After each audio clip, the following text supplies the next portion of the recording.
Peter Smith here with Awaken with Peter. So, what is with all this spiritual business of awakening, and why should you surrender? And what is surrender anyway?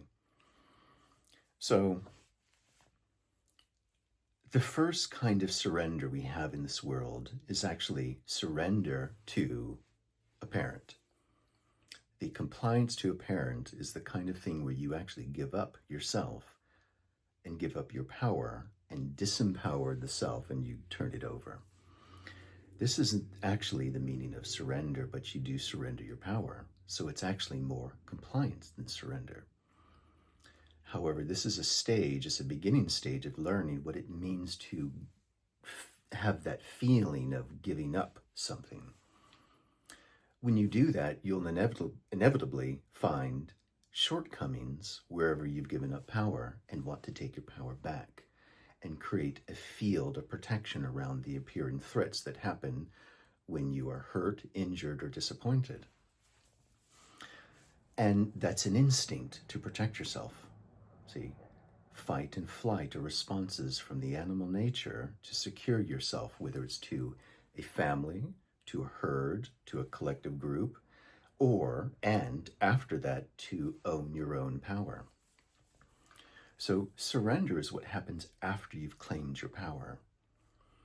Because once you've claimed your power and your identity and the sense of self that swirls around you as a story and an imprint of who you are with your own personal truths and your own motives, your own self-description, your own preferences, you'll find a limit within that because it is your definition.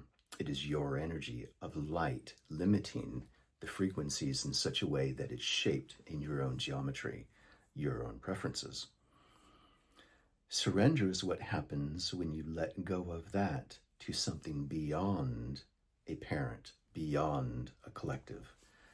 You surrender to a higher knowing that is something you can't control or manipulate or even so at times involve yourself with. You just have perhaps an idea or notion or figure present to you a principle or an idea or a way or a path. Surrender is the giving up of who you think you are and opening up into the unknown. You actually create an opening by doing that. And in doing that, you don't actually attain the thing that's on the other side, because the thing on the other side is you.